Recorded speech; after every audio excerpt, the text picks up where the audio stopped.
Dans cette vidéo, nous allons étudier comment sont chargés les styles et les scripts dans WordPress et comment nous pouvons désactiver des scripts ou des styles par défaut qui sont chargés dans WordPress au départ pour les remplacer par les nôtres. Alors je vous rappelle la situation, ici nous sommes dans le site que nous avons converti pour la version 4 de Bootstrap. Lorsque je le charge, je m'aperçois au niveau de la console que j'ai des erreurs au niveau du JavaScript. Parallèlement, si je me rends à nouveau sur le site de Bootstrap version 4, je vois ici que le site semble conseiller de télécharger la version 3 de la librairie jQuery. Donc je vais télécharger cette librairie et je vais essayer de la connecter sur le site WordPress. Je me rends sur le site jQuery.com et ici je vais cliquer sur Download jQuery version 3.2.1 comme ceci. Là, je vais prendre la version compressée, donc je clique sur ce lien. Et là, il m'affiche carrément la librairie dans l'écran. Là, j'ai tout le fichier JavaScript ici. Alors, ce que je vais faire un copier-coller, comme ça sera plus rapide. Je vais d'abord récupérer le nom du fichier ici pour l'avoir, et pour ne pas avoir besoin de le retaper. Je vais rebasculer dans l'éditeur de code. Au niveau du dossier JS, ici, je vais faire un clic droit, et je vais faire New File, nouveau fichier. Et je fais enregistrer sous et je l'appelle comme ceci. Voilà, mon fichier, il est bien dans le dossier, je le vois ici. Et maintenant, je vais retourner sur le site, je me mets dans la page ici, je fais CTRL A pour sélectionner la totalité du fichier, je fais CTRL C pour copier le contenu du fichier, je reviens dans l'éditeur de code. Je me positionne au début du fichier, je fais CTRL V pour coller, et voici mon fichier jQuery 3.2. Et je n'oublie pas d'enregistrer, CTRL S. Maintenant, ma librairie est bien stockée dans mon dossier JS, je vais pouvoir l'appeler. Je vais le fermer parce que je n'ai pas besoin de le consulter, comme ceci. Au passage, ici, je peux fermer et supprimer, rappelez-vous, le fichier temporaire que j'avais créé pour comparer mes deux versions de menu. Maintenant que le menu marche, j'en ai plus besoin, donc je peux supprimer ce fichier sans le sauvegarder, et ça me fait un peu plus de place dans mon espace de travail. Maintenant, nous allons voir comment raccorder cette librairie jQuery à notre site WordPress. Je reviens dans le fichier function.php, dans la zone de téléchargement de nos scripts, et je remarque que à chaque fois j'utilise soit la fonction wp-include-style, ou bien la fonction wp-include-script pour inclure mes scripts et mes styles dans mon site WordPress. Mais il faut savoir que cette fonctionnalité existe en deux versions. Je me positionne sur le codex de WordPress au niveau de la fonction que nous avons l'habitude d'utiliser qui est wp-include-script, et je me rends compte dans la description qu'on nous indique que cette fonction va enregistrer le script si la source a été fournie, c'est-à-dire si on a donné le nom du fichier, et ça va le mettre dans la liste des fichiers à prendre en compte dans notre site WordPress. Cela veut dire que cette fonction peut être utilisée sans donner la source, c'est-à-dire qu'on pourrait uniquement l'utiliser avec le nom du handle ici que nous avons défini pour mettre un script dans la liste des scripts qui sont chargés par notre site WordPress. Cela veut dire que l'enregistrement, donc le register, peut se faire à part. Et c'est exactement le but de la fonction collatérale, on va dire, qui s'appelle WP Register Script. Cette fonction, comme nous dit la description, ne fait que enregistrer un script afin qu'il soit mis plus tard dans la liste de téléchargement. Alors pourquoi il y a deux fonctions? Parce que ça permet d'enregistrer un script à l'avance, dire à WordPress, eh bien voilà, je suis jQuery 1.12, j'existe.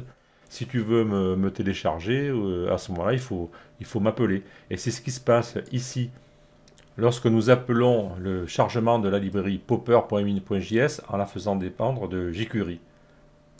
Ce qui se passe en interne à ce niveau-là, c'est que au préalable, la librairie jQuery, elle a déjà été enregistrée par WordPress au niveau de son initialisation.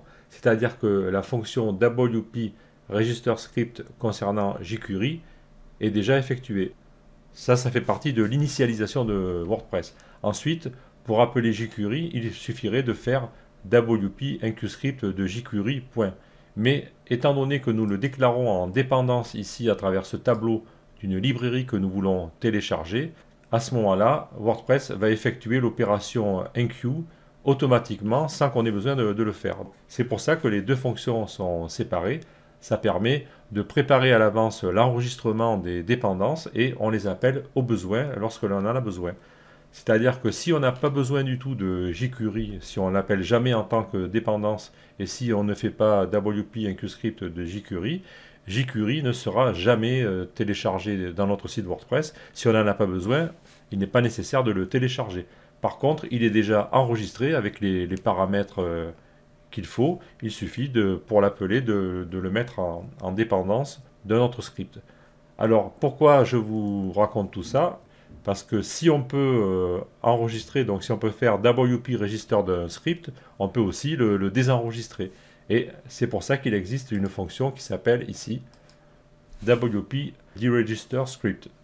Il suffit de lui communiquer le handle, c'est-à-dire le nom interne du script, et ça va nous désenregistrer ce script de WordPress. Alors là, l'exemple qui est donné, ça tombe bien, c'est un exemple qui est donné pour jQuery. Ça veut dire qu'en effectuant cette fonction et en lui passant jQuery comme paramètre, on peut dire à WordPress, le jQuery que tu avais prévu d'utiliser, tu l'oublies, on le désenregistre. Et à ce moment-là, une fois qu'on va avoir effectué ce désenregistrement, on va pouvoir enregistrer notre propre librairie à nous et la mettre dans la liste de déroulement. On va mettre cela en application de suite. Je retourne donc dans l'éditeur de code.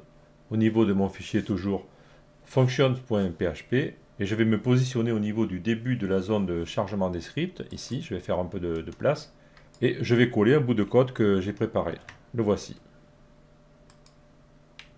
Au départ, j'ai encadré ce code ici dans une condition if dans le cas où je suis sur le site visité, c'est-à-dire je ne suis pas dans le tableau de bord. Bon, c'est une précaution que je prends au départ parce que je pense que je ne vais pas utiliser les fonctions avancées de jQuery dans le tableau de bord. Donc je me dis c'est pas la peine de faire cette opération si je suis sur le tableau de bord. Je vais le faire uniquement si je suis sur le site frontal. C'est une précaution.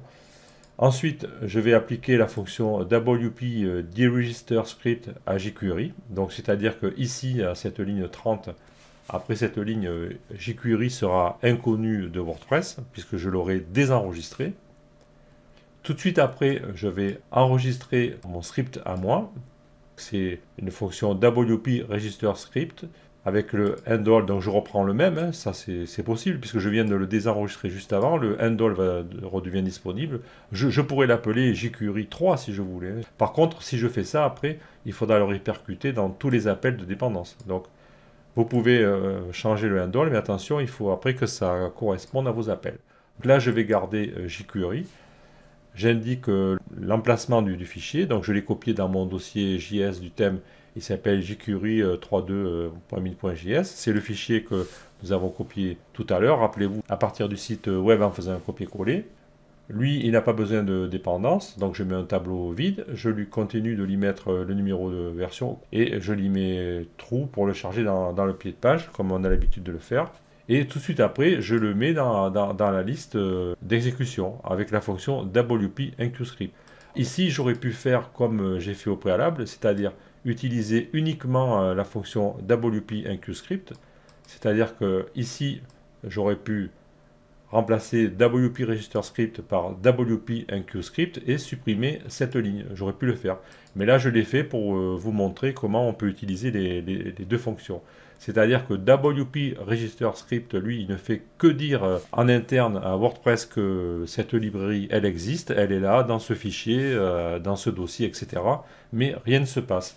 Et la fonction WP enqueUscript, elle va dire à WordPress, tu prends cette librairie, donc qui correspond à cet identifiant et par conséquent qui est situé dans ce fichier, tu prends cette librairie et tu la charges. Par contre, si on fait tout ça avec la fonction WP enqueUscript, il va réaliser les deux opérations à la fois. Voilà, c'est ça qu'il faut savoir. Donc j'enregistre le fichier. Maintenant, je reviens au niveau du site web. Alors rappelez-vous ici, nous avions des erreurs. Je vais recharger. Et hop, miracle, les erreurs ont disparu. Donc c'est bien ce qu'on voulait. Je vais revenir dans l'onglet réseau. Voilà. Je n'avais pas rechargé complètement le JavaScript apparemment. Ici, nous avons bien la librairie jQuery 3.2.1 qui est téléchargée. On la voit ici. Ensuite, nous avons Popper et nous avons Bootstrap. Donc l'ordre est respecté et nous avons bien la librairie 3.2. Nous n'avons plus d'erreur dans la console. Donc je fais disparaître l'outil de débugage. Je fais réapparaître l'outil de test responsive, comme ceci. Et si je suis ici dans un menu réduit, maintenant si j'appuie ou si j'appuie avec le doigt sur mon téléphone ou si je clique sur le bouton ici, voilà, le menu apparaît. Mon intuition était bonne au départ, puisque le menu qui ne fonctionnait pas ici, et les erreurs qui apparaissaient dans la console, c'était parce que la version de jQuery apparemment n'était pas à jour pour les besoins de Bootstrap version 4. En retournant dans le code au niveau de mon fichier function.php, je m'aperçois que ici l'invocation de la fonction WP EnqueueScript en ce qui concerne la librairie jQuery n'est pas forcément nécessaire, étant donné que nous allons définir plus tard cette librairie en tant que dépendance d'autres librairies. La fonction enqueue sera exécutée automatiquement par WordPress lors des appels successifs des librairies. Nous pouvons effectuer un test en commentant cette ligne, c'est ce que je vais faire ici. Voilà, j'enregistre après avoir invalidé la ligne. Je reviens au niveau du site, je refais apparaître la console, je fais un rechargement forcé avec CTRL F5. Bon, je n'ai toujours pas d'erreur dans la console. Au niveau du réseau, si je fais réapparaître les fichiers JavaScript, je vois que je télécharge toujours le fichier jQuery 3.2, donc rien n'a changé en fait. Maintenant, je vais faire une dernière mise au point concernant la librairie Bootstrap. Donc, je retourne dans le code ici, toujours dans la zone de chargement des styles et des scripts, mais un peu plus bas, au niveau des styles et des scripts dashboard. Rappelez-vous que dans les saisons précédentes, nous avions demandé à notre site qu'il charge la librairie Bootstrap lorsque nous étions sur la page des options. Je vous rappelle que la page des options du thème, alors je vais aller ici, tableau de bord. La page des options, c'était ceci. Nous avions créé une page pour pouvoir télécharger une image et un commentaire. Cette page a été réglée par Bootstrap. D'ailleurs, on voit que c'est cassé. Là, ça ne marche plus. C'est justement ce point que je veux corriger. Si je retourne ici dans le code, nous avions demandé à télécharger Bootstrap lorsque nous étions dans la page LGMAC ThemeOps, c'est-à-dire la page qui gère les mises à jour. Et donc forcément ça ne marche plus puisque, rappelez-vous, ici quand nous avons récupéré la version 4 de Bootstrap, je vous avais dit que par précaution je gardais l'ancienne version et je l'avais renommée -3-3. Et j'ai bien fait de la garder parce que j'en ai besoin ici. Donc ce qui ne va pas par contre, c'est le nom du fichier, étant donné que je l'ai changé ici dans mon dossier, il faut que je le change dans le code. Donc là je vais faire renommer ici pour avoir la sélection. Je fais CTRL-C, échappement pour sortir. Je reviens dans mon code et je vais rechanger le nom du fichier comme ceci. J'enregistre et maintenant je reviens sur le site, je recharge et je vois qu'ici j'ai toujours mon tableau de bord avec la version 3 de Bootstrap. Étant donné que je fais des choses simples ici dans l'administration, je peux me contenter de la version 3, sinon il faudrait que je reconvertisse comme je l'ai fait pour le site. Et maintenant, si je fais réapparaître la console et que je recharge la page, je vois bien au niveau du CSS, alors voilà, ici que je charge la librairie Bootstrap 3.3. Donc c'est bien ce que je voulais. Alors bien sûr, ça, il faut se poser la question, utiliser une version d'un côté, une version de l'autre. Là, nous sommes dans un contexte pédagogique. C'est pour vous montrer comment on peut jongler entre les différents contextes, à savoir le contexte du tableau de bord et le contexte du site frontal. Avant d'en terminer avec cette vidéo, je vais faire une dernière vérification. Rappelez-vous, au niveau du jQuery, nous avons ici décidé d'utiliser notre propre version de jQuery, mais seulement lorsque nous ne sommes pas sur le tableau de bord. Donc nous allons vérifier cela. Il est toujours bon de vérifier, quand vous faites quelque chose, toujours vérifier le résultat parce que parfois on peut avoir des surprises. Donc je vais vérifier que sur le tableau de bord, la version de jQuery qui se charge, c'est la 1.12, c'est-à-dire celle prévue par WordPress au départ. Donc je retourne ici sur le site, je vais me positionner sur une page comme la bibliothèque, parce que je sais que cette page, elle utilise jQuery, notamment si on fait des téléchargements par glisser-déposer comme ici. Donc je vais faire apparaître la console, je vais recharger, et ici je vais voir donc load script.php, donc apparemment il charge ici le corps de jQuery, etc. Donc je vais cliquer ici, et là je vais dans réponse, et je vois bien que je télécharge la version 1.12.4 de jQuery, donc c'est bien ce que je voulais. Le fait d'avoir mis ici du code pour enregistrer et utiliser une librairie jQuery différente de celle de WordPress, ce code-là ne fonctionne que si je ne suis pas dans le tableau de bord. Donc c'est bien ce que je voulais. Je vous rappelle aussi que nous avons commenté cette ligne WP-EnquScript de jQuery uniquement parce que la librairie était appelée plus tard comme dépendance. Mais bien sûr, si ce n'était pas le cas, il faudrait la mettre dans la liste d'exécution. Donc il faudrait exécuter EnquScript avec la librairie en question. Et ça va de soi. Nous avons terminé avec cette vidéo. Et maintenant, puisque nous sommes chaud bouillant, nous allons pouvoir nous attaquer à la conversion du carrousel. Donc je vous dis à tout de suite dans la vidéo suivante.